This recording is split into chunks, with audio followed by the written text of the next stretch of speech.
Hello and welcome back into my office, and welcome to the World Series, which is going on right now. And those of you who know me know that I'm a big Red Sox fan, so go Sox. They won last night, which is good. It's a good start.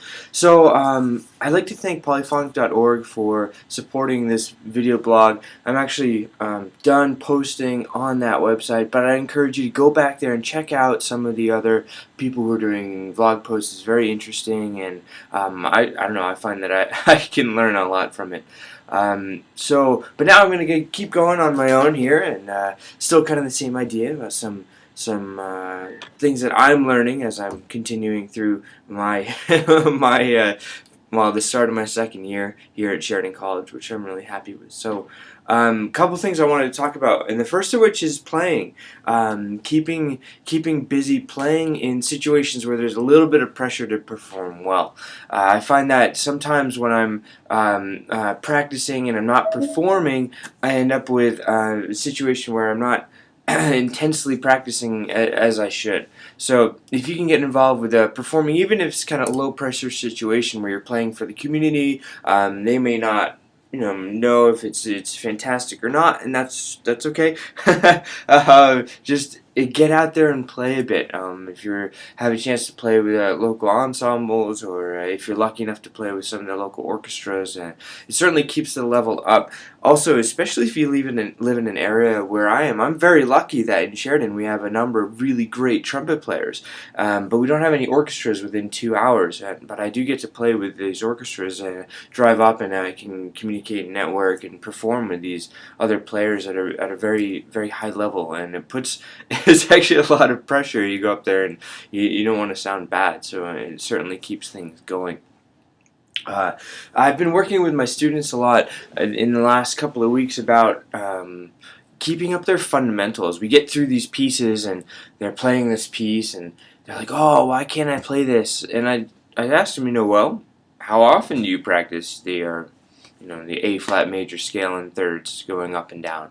And they're like, "Oh, I don't really do that." And like, well, then you shouldn't expect to have immediate success when you see it in a piece. And so they're like, "Oh, how do we work on this?" I said, "Well, we're going to expand the fundamentals that you're working on. Let's start doing the scales in thirds, using the Arben's book, using multiple tonguing exercises, using range exercises. Then how these fundamentals are going to help shorten the learning curve when they're playing pieces." And we did this, worked on this. It was great. You got all these students doing this, and I'm working on a trumpet concerto, and I'm struggling with this one part, and I thought, oh, the reason I'm struggling with this is because I'm not maintaining my fundamentals. So I found that the best way to do that for me is to just make a list of the stuff that I have to do and make sure I cover it at some point during a 3-day period, and then do a 3-day rotation and the stuff that I want to play. So if you find yourself struggling with something that you're trying to achieve in your own playing, make sure that you keep up on your fundamentals.